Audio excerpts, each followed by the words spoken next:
Joining us now on both Bloomberg Television and radio is SEC Commissioner Hester Peirce. Commissioner Peirce, how are you feeling this evening? Well, Kailey, I'm delighted that we're at the end of this saga. I know there's still pieces of it to go, but I think this is a big milestone. Well, it's a milestone certainly for these Bitcoin products, but it also raises a question of what sort of precedent this sets. If you look at the statement from the chairman, Gary Gensler, he was very specific that this is specific to these Bitcoin products, which are non-security commodities. And there is a question of what this could mean in the future for essentially everything else. Is that door completely closed? The chair is right to point out that this is specific to a particular set of products. But obviously precedent matters, and so you look at the reasoning, and people will do this. They'll look at the reasoning in the order, and they'll seek to apply it to other facts and circumstances as appropriate. So I think the only thing I will say is that one of my complaints in this area has been that we haven't always stuck with precedent when it comes to these kinds of exchange-traded products.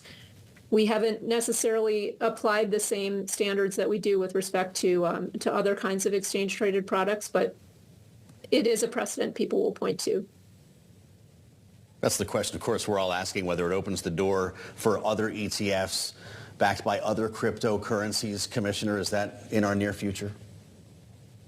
Again, every application has to be considered on its facts and circumstances, but one of the things that I think that we have to acknowledge is that when we apply a particular rationale to one particular product, people will ask us to apply it to other products as well. Well, and there also is the question, Commissioner, of just the use of these products once they do begin trading as expected tomorrow. What kind of fiduciary responsibilities are there for investment advisors for their clients before allowing them to put money into these products? It's like anything else. A fiduciary is supposed to look out for the interests of the investors that she's working with. And that means taking into account the specific circumstances of that investor, the risk tolerance, the other elements of that investor's portfolio. And so it's not a cookie cutter answer one way or the other. Fiduciaries are paid to make good decisions that are appropriate for that particular investor.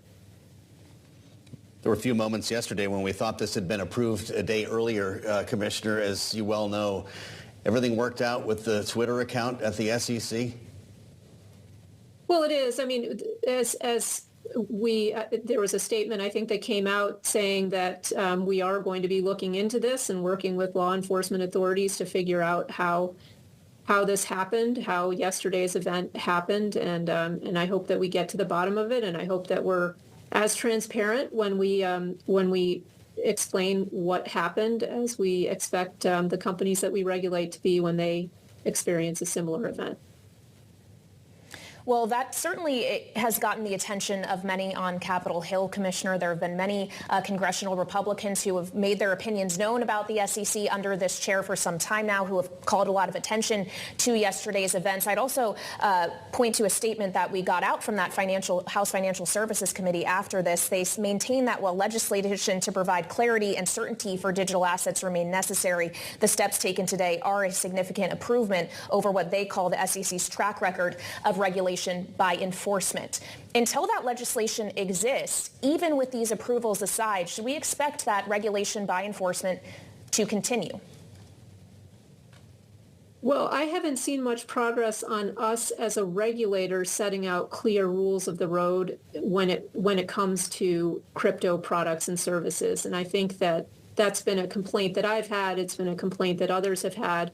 We could, just as we changed our tune here, we could change our tune on that. And so I remain hopeful that we will. That said, Congress has expressed an interest in legislating in this area, and I look forward to seeing their work in this area. And they have a clear interest in figuring out which regulators should have authority in this area, and I look forward to seeing what comes of that.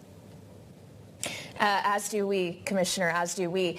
Obviously, while we're waiting for that, a lot will just depend on the actions of the Securities and Exchange Commission. And in addition to a lot of these enforcement actions, if you will, there are also just questions around fraud and manipulation. The argument initially about what Chair Gensler was so concerned with about these products in the first place, spot products specifically compared to futures. Obviously, a court has ruled that that distinction was arbitrary and capricious. But do you share any concern now that these products are approved? The deed is done. These things are going to trading, especially in light of the instance we saw yesterday in which prices moved on false information. Do you think that more investors, institutional or otherwise, now could fall into something potentially here that could be damaging given how volatile this market has proven to be and how potentially easily it can move?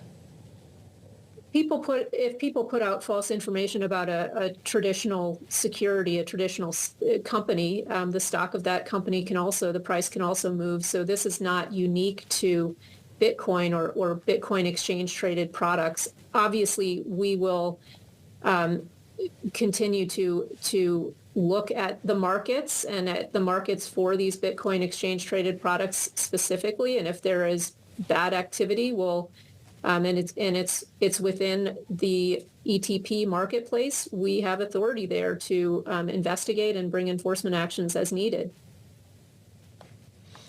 Our thanks to SEC Commissioner Hester Peirce.